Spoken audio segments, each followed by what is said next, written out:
The coronavirus is plaguing our state, and experts are now warning of a related crisis that could come. Thank you for staying with us at 5:30. I'm Monica Day. I'm Jared Smalley. Darlene Hill and Brad Johansson have the night off. NBC4's Adrian Robbins has now one representative who believes we can stop an eviction crisis before it's too late. Adrian. Jared, throughout this pandemic, Ohioans have feared for their health, their jobs, and now many fear they'll lose their homes and end up here with an eviction hearing. But new legislation filed this week could change that. With more than 1 million Ohioans filing for unemployment, an economic crisis has seemed inevitable. But an eviction crisis could come first. The truth is that we've seen thousands of evictions filed already during this pandemic, and that's not the tip of the iceberg, that's the tip of the glacier.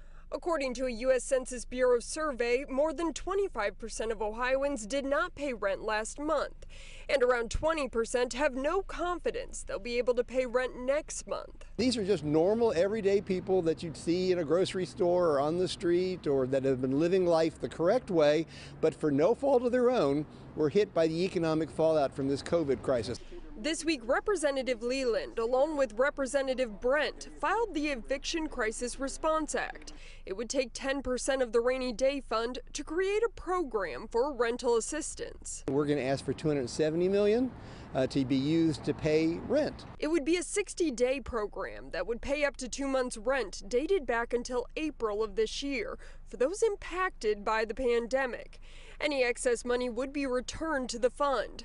Several groups have announced their support for the plan, saying it's not perfect, but it will buy time. We're seeing hundreds of thousands of Ohioans who are standing on a cliff.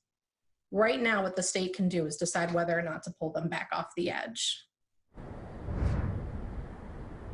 The House of Representatives is currently not scheduled to be back in session until mid-September, but Representative Leland says he would like to see them come back before. Now, if this act is passed, it would go into effect immediately.